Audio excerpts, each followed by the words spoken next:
Len Lyons escapes the East Coast winters of Boston to come to Berkeley, and he teaches both at the OLLI here as well as at Sonoma State. He's an author, critic, educator, and musician of jazz, and when he was in academia full-time, he taught philosophy at Santa Clara University. Len Lyons. Thank you, Susan. Well, coming from Boston, I guess I don't have to explain why I'm glad to be here. I've taught many different types of courses in jazz, although this is the first time I've taught jazz on film and video. But the basic goal of my classes in jazz are always the same, which is to increase your enjoyment and understanding of the music.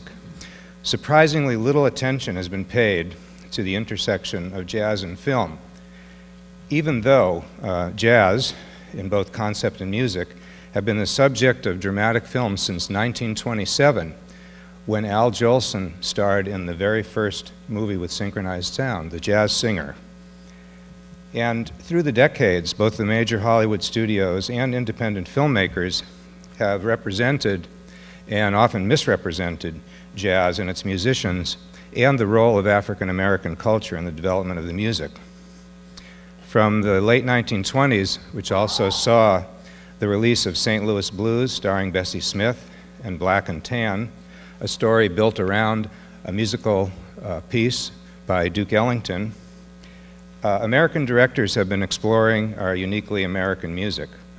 And from the mythical trumpet player in Young Man with a Horn starring Kirk Douglas to the trumpeter in Spike Lee's Mo Better Blues played by Denzel Washington, filmmakers have presented the existential dilemma of the jazz musician as quintessential artist, and have also explored the troubling role of racial politics in America.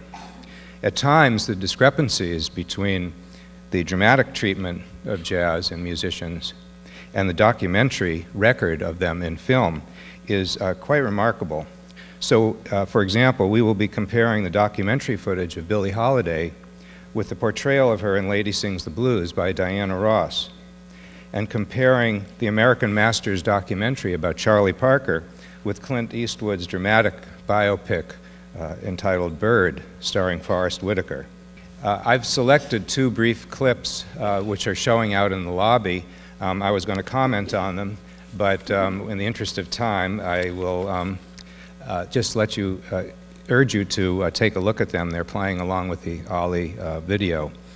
And I'm going to challenge you not just to listen to music, but to listen for certain characteristics in the music, and not just to watch a film, but to evaluate what it means and what it shows us. Like a jazz performance, my classes are structured, but they're also improvised within that structure, and they always encourage and allow room for your participation.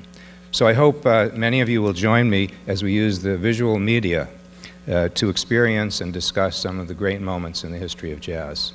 Thank you. Len, thank you. It's great to have you on the better coast. I'm wearing red. I get to be very chauvinistic today.